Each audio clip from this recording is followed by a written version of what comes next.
Ladies and gentlemen, I want to introduce the most powerful and the quickest SUV ever, the 2018 Jeep Grand Cherokee Trackhawk.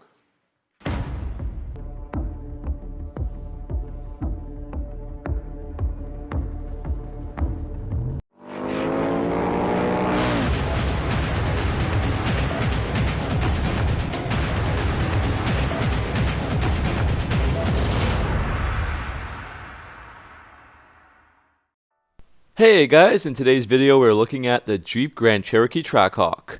For these types of videos, the first part focuses on looking back at the history of the car, and then we jump to talking about the events that led to the car being cancelled and any flaws that it had.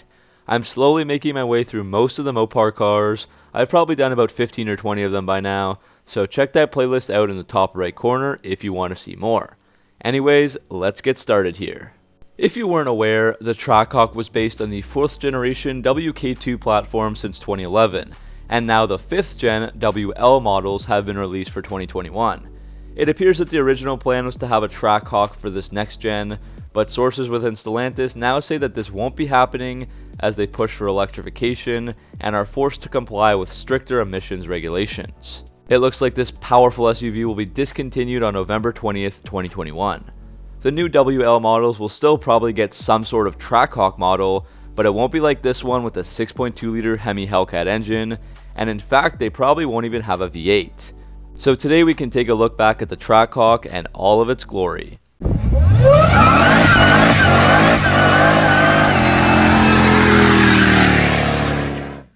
The 4th generation WK2 Jeep Grand Cherokee is a midsize SUV that was first unveiled at the 2009 New York Auto Show, and it debuted as a 2011 model vehicle.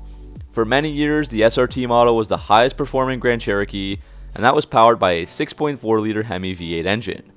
That all changed in 2017 when Jeep announced that they would be releasing a Trackhawk or Hellcat variation for the 2018 model year. We'll get into more of the details later, but the Trackhawk offered most of the same equipment as the SRT, but of course swapped the 6.4 Hemi for the 6.2 liter supercharged Hemi V8 engine, and that made the Trackhawk the most powerful Grand Cherokee model ever.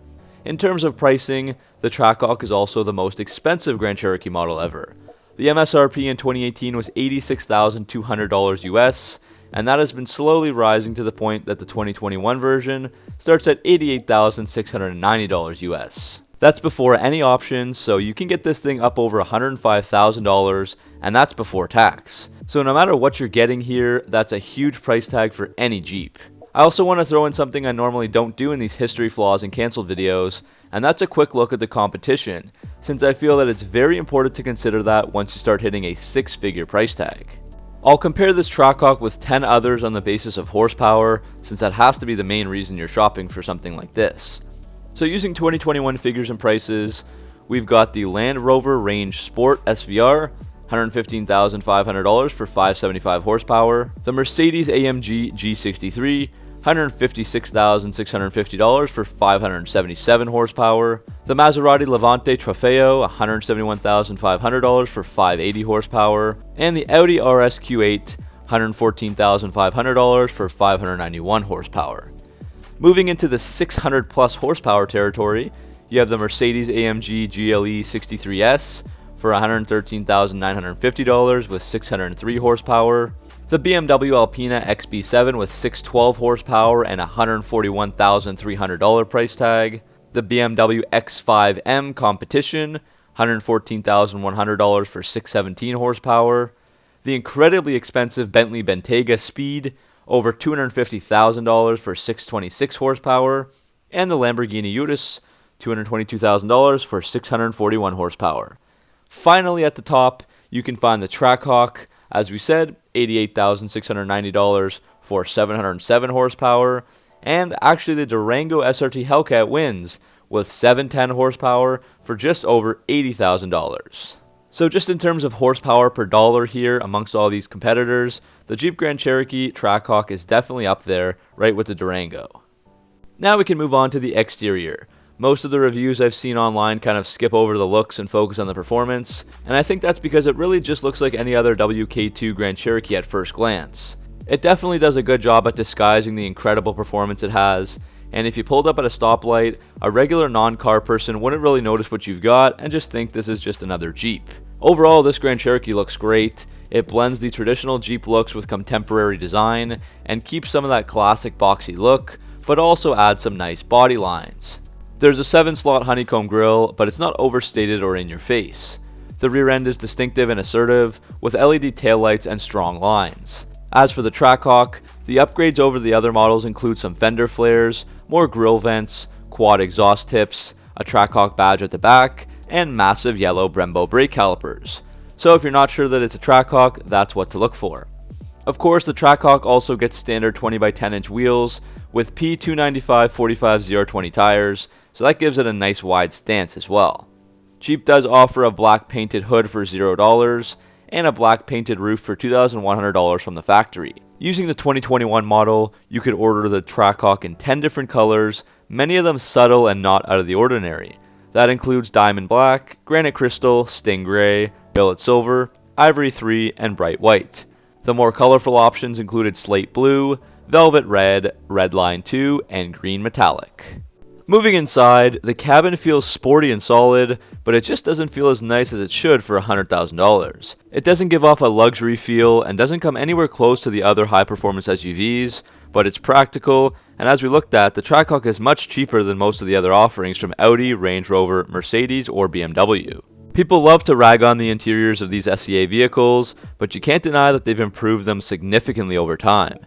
You get the heated flat-bottom steering wheel, along with carbon fiber and aluminum accents, but the build quality can be shoddy, with inconsistent panel gaps and lots of plastic, and the design is starting to age. There is still plenty of room for passengers and cargo, and its 36.3 cubic feet of cargo space that's behind the rear seats is about the same as the BMW X5M.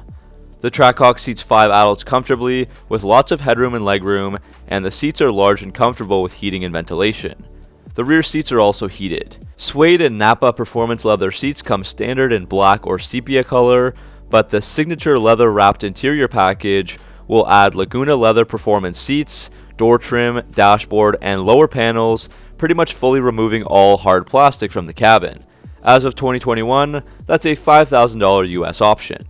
The red Laguna seats were also a huge hit but have been removed for 2021 models.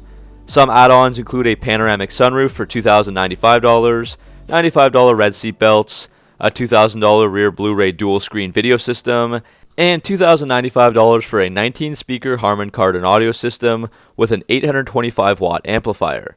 Otherwise, you get a 9-speaker Alpine sound system standard. Like most of the FCA lineup, the 8.4-inch Uconnect touchscreen comes standard, and it remains one of the best infotainment systems to this day. It includes Apple CarPlay, Android Auto, 4G LTE Wi-Fi, and Sirius XM satellite radio, with a responsive and crisp screen. The performance pages are a big hit that show many parameters like real-time power used, G-force, 0 to 60 times, and adjustable settings. Other standard features you can find on screen, things like heated mirrors, a power liftgate, remote start, launch control, and dual zone climate control. There's plenty of safety features as well, like automatic high beams, lane departure warning, self-parking assist, forward collision warning, automatic emergency braking, adaptive cruise control, and blind spot monitoring. Now onto the best part, the performance. Under the hood is the 6.2-liter supercharged Hellcat Hemi V8 that pumps out 707 horsepower and 645 pound-feet of torque. It's just 10 horsepower less than the current Challenger and Charger Hellcats, and also loses 5 pound-feet of torque from its more restrictive exhaust system. The engine redlines at 6,200 RPM, and 91 octane fuel is required. That's all paired with the ZF 8HP 95 8-speed automatic transmission with paddle shifters and a 4-wheel drive system. Sending power to all the 4 wheels helps the Trackhawk to some incredible performance times, taking on just about anything from the competition, with a 0 to 60 in 3.4 seconds, quarter mile in 11.6 seconds, and a top speed of 180 miles per hour.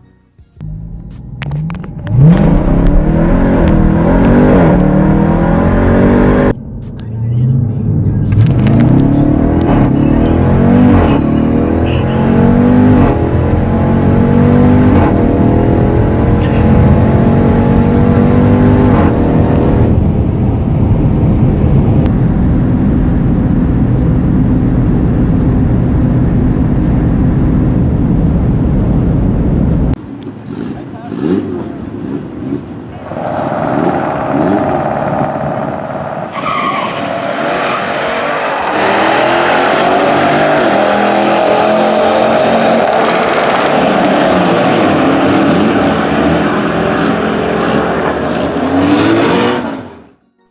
makes that even crazier is that the curb weight is 5,448 pounds, heavier than most of the other SUVs that we talked about. The weight distribution is a 55-45 split. Other stats include a 1,350 pound payload, 7,200 pound towing capacity, and 3.7 rear axle ratio. There are a few areas the Trackhawk lags behind its competitors, and one of those would be handling. Despite the standard 20x10 inch wheels with P295 45-020 Pirelli Scorpion Verde all-season tires, the handling ability just doesn't compete with the German counterparts that almost handle like sports cars. The big Brembo 6-piston front and 4-piston rear calipers stop the SUV in 168 feet, which is barely average in this class. No one buys this for gas mileage, of course, but it is around 2 to 3 mpg less than the other beasts from BMW and Mercedes, rated at 11 city, 17 highway, and 13 combined mpg. With a massive 24.6 gallon tank, that's just 320 miles of range per tank. So as we talked about a bit in the beginning of the video, in early 2021 we saw the reveal of the 5th gen WL platform for the Grand Cherokee, and as a result the current WK2 model is discontinued this year in 2021, and the Trackhawk model will be discontinued on November 20th, 2021. With that new WL platform, many were wondering when or if the Trackhawk with the Hellcat engine would carry over. The original plan was to have a similar Trackhawk for the next gen, but sources within Stellantis now say that this won't be happening as they push for electrification and have to comply with stricter emissions regulations. The new WL will still likely have a Trackhawk, but instead of the V8, there will probably be the new global medium engine turbo inline-6 plug-in hybrid engine to replace it. That's estimated to have around 525 horsepower with instant torque delivery. So as this electrified future comes fast and furious in the changing world, this V8 Trackhawk is on the chopping block. So that'll bring us to the next part of the video, looking at the reasoning for the cancellation of the Hellcat powered Trackhawk, as well as some flaws and problems. I've come up with 5 different reasons and or flaws that refer to the car or Stellantis decision making and decision executions. So let's look at those reasons now. As usual, declining sales are a factor here that makes it a lot easier to cut this vehicle. Sales started really strong the first year in 2018, with 7,456 units sold globally, and 5,232 for the USA alone. 2019 saw a huge decline with 1,693 units sold worldwide, followed by just 1,148 in 2020. If we figure to add around another 1,000 more for 2021, we're looking at under 11,000 of these ever made. If you break it down and look just at the US sales, there's under 1,000 for the past few years, so the Trackhawk was getting less popular despite all the attention it receives on social media. I believe the major reason for those declining sales is the extremely high price tag that the Trackhawk carries. For 2021 it has that starting price tag of almost $90,000, and if you add all the options you can top it out at $105,000. Then you add all your taxes and licensing and all that stuff, and you have one very expensive Jeep. Most of the Jeep target market is upper middle class people, but there aren't that many people who want to spend $100,000 on a Jeep. And if you can't afford this vehicle brand new, then you're likely a very wealthy person, and for a few $1,000s more, these rich people can opt for the likes of the Range Rovers, Mercedes, BMW, or Audi. Those are just more premium luxurious vehicles in every way except for the horsepower. Also, the Charger and Challenger Hellcats are significantly cheaper, in the $60,000 to $70,000 range, and even the Durango Hellcat is $10,000 cheaper than this Jeep. So whether justified or not, the 6-figure price tag has deterred buyers, and it's just too much to pay for a Jeep. I also have to mention the SRT model with the 6.4 liter Hemi V8. It's a whopping $18,500 cheaper, and aside from the Hellcat engine, it's almost the same thing. Performance is amazing enough with this vehicle, 0 to 60 in 4.4 seconds, and the quarter mile in 13 seconds flat. So that's a more reasonable option for many buyers who can save $20,000 instantly and still walk away with a hell of a vehicle. Along with Stellantis, Jeep has a mission called Zero Emissions Freedom. Their CEO Christian Munier talked about this during the EV Day this past summer in July, saying that there will be zero emissions 4xe vehicles in every SUV segment, with 70% of all the Jeep vehicles sold being electrified by 2025. Already in 2021, 100% of the SUV lineup in Europe offers 4xe technology, and the Compass and Renegade 4xe's are the best-selling low-emissions vehicles in Italy, which is Jeep's largest market in Europe. The Wrangler 4xe is also the best-selling plug-in hybrid electric vehicle in North America, just 2 months after its launch. Jeep isn't a performance brand like Dodge, so the Hellcat-powered Trackhawk doesn't fully make sense for the zero-emission freedom strategy going forward, and it made it easier to cancel. Within a few years' time, Jeep can then introduce it back to the market with a more fuel-efficient engine.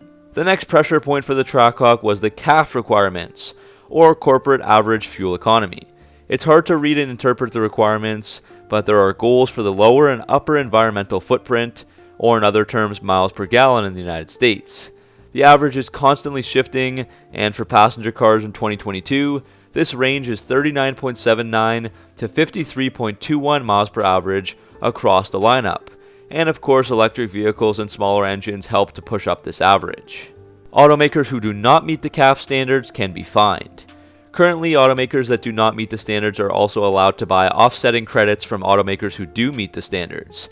The fine is applied to each 0.1 miles per gallon that the automaker falls short, and then gets multiplied by the number of vehicles sold in a model year. So getting rid of the Trackhawk alone will help to push up the average fuel economy for Jeep. As we went over, it's rated at just 11 city and 17 highway mpg. So this is another political factor that's pushing the Hellcat V8 out. Now finally we can discuss some problems and flaws of the vehicle. This is just more of a talking point, and these factors are not at all responsible for the cancellation of the Trackhawk. Also, we don't really know the long-term reliability of this SUV since it's only been out for a few years. First, this Trackhawk isn't like the other Jeeps in that it doesn't work too well off the road, thanks to its low bumpers, low profile tires, and single range transfer case. But obviously it wasn't designed for that. As for some other problems, first there have been some issues with the Uconnect system where pressing on the touchscreen doesn't work, the rear view camera gets stuck on, or the screen freezes and blacks out. Another interior issue are the carbon fiber inserts, which don't last very long and seem to start peeling away after roughly 20,000 miles. Another problem is the supercharger belt that snaps or shreds into two pieces, and that leaves the vehicle stranded. Many Trackhawk owners upgrade their belt as the issue seems to repeat itself with the stock belt. There's also the issue of the water pump failing prematurely at around 20 to 30,000 miles, and it's actually such a common issue that they are currently on a 40-day back order. Finally, there's been one very strange recall where the floor mats jammed the throttle down, affecting 4,822 SRTs and Trackhawks.